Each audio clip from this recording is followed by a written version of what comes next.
দেশি মুরগির খামারে মাইকোপ্লাজমা রোগের লক্ষণগুলো: হাঁ করে নিঃশ্বাস নেওয়া, ঘর ঘর শব্দ করা, বাঁশির মতো আওয়াজ হওয়া, মাথা ফুলে যাওয়া, সবুজ পায়খানা হওয়া, এগুলো হচ্ছে মাইকোপ্লাজমা রোগের কমন লক্ষণ। আসলে শরীরে স্ট্রেস পড়লে এ রোগে আক্রান্ত হয় বেশি। ইঁদুর আটালির মাধ্যমে এ জীবাণু সুস্থ খামারে ছড়িয়ে পড়ে, তাই ইঁদুর থেকে সাবধান থাকবেন। মাইকোপ্লাজমা রোগের চিকিৎসা পদ্ধতি খুবই ক্রিটিক্যাল।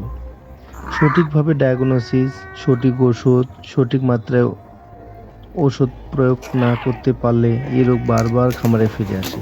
তাই দক্ষ ভেটেরিনারিয়ানের শরণাপন্ন হবেন।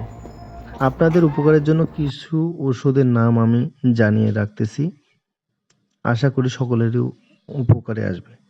টিয়ামুলিন 45%, টাইলোসিন টার্টারেট, টিলমাইকোসিন, ডক্সাসাইক্লিন, রেসপিরেটরি স্টিমুল্যান্ট। আরও বিস্তারিত জানতে কমেন্টে জানাবেন, আশা করি সকলেরই সদুত্তর দিতে পারবো। ধন্যবাদ সকলকে, ভালো থাকবেন, সুস্থ থাকবেন।